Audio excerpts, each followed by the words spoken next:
Profeti Isa a.s. Fjala e Zotit që zbriti si mrekulli. Asgjë nuk ishte si më parë. Qielli qëndronte i heshtur, toka mbante frymën dhe universi vetë duke si ishte ndalur, për të dëshmuar një nga mrekullitë më të mëdha që bota kishte parë ndonjëherë. Një fëmijë po lindte. Por kjo nuk ishte një lindje e zakonshme. Nuk ishte baba. Nuk ishte ndërhyrje njerëzore.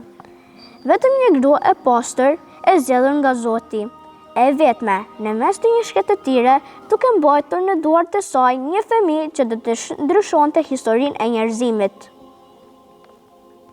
Djali i saj, Isa a.s., nuk kishte ardhur në këtë botë si një njeri i zakonshëm, por si një shenjë e fuqisë dhe mëshirës së Zotit. Kur ajo e mori në krah, populli i saj e pa me habi dhe dyshim. Si mund të lindte një fëmijë pa baba?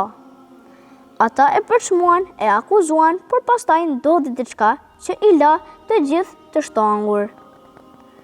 Foshnja foli: "Unë jam rob i Zotit, ai më ka dhënë librin dhe më ka bërë profet."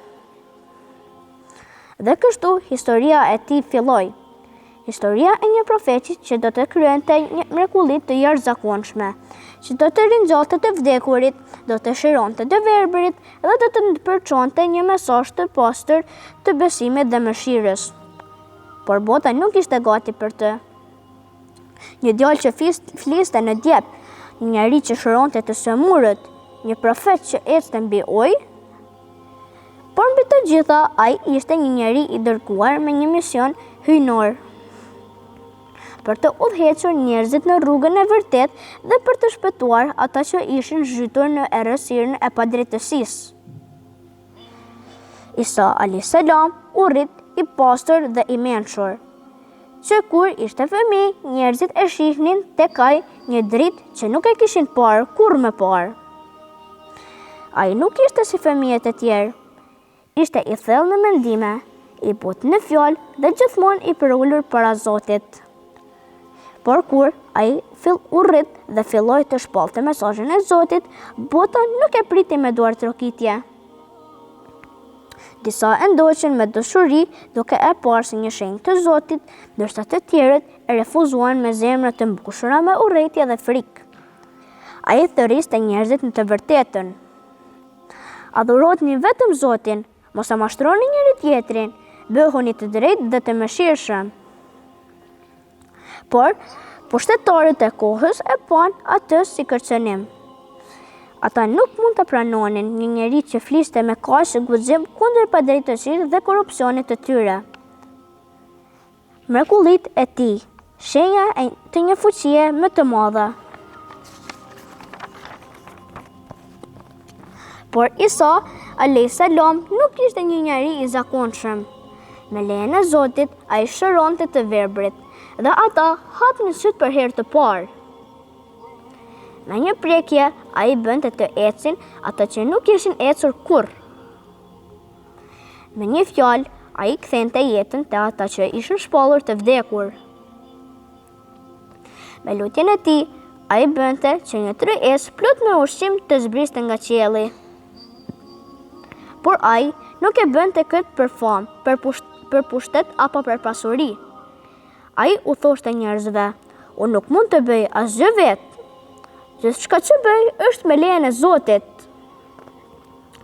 Ai nuk erdhi që të krijonte një mbretëri mbi tokë, por që të çlironte zemrat dhe shpirtrat e njerëzve nga errësira.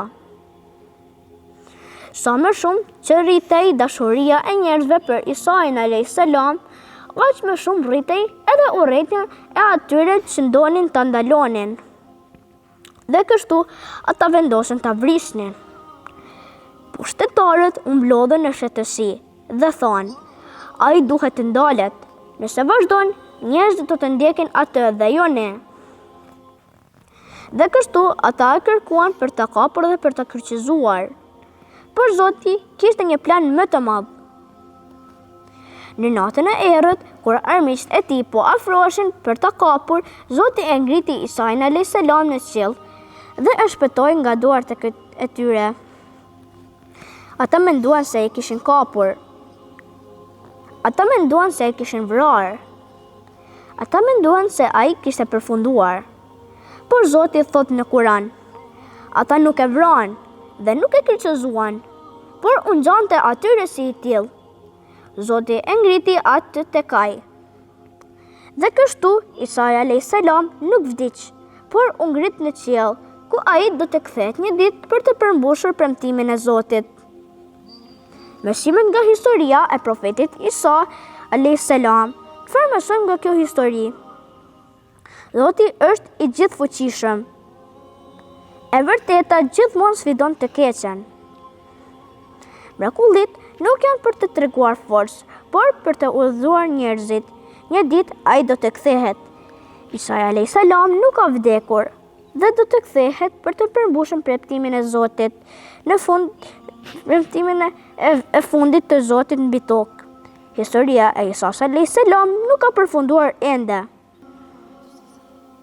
Ashtu si Isa a.s. që e mbrojti Allah dhe nuk e preki kërkush, as besimtarin nuk mund t'i dëmtojnë armiqës, sepse Allah është mbrojtësi i tyre. Ashtu si Allahu e lindi Isan a.s.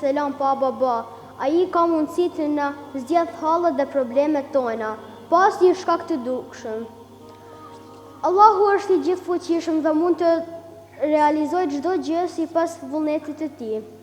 Të bëjmë mirë për të tjerët është më e rëndësishme se sa të marrëshim të mirat për veten. Isa a.s.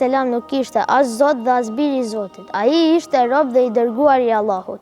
Ne besojmë tek të gjithë të dërguarit e Allahut dhe pejgamberët pa përjashtim, sepse ato janë të dërguar për të ndriçuar rrugën dhe për të udhëzuar njerëzimin. Isa a.s. lindi pa baba, një mrekulli që na mëson se Allahu është Zoti i të gjitha mundësive dhe asgjë nuk është e pamundur për atë.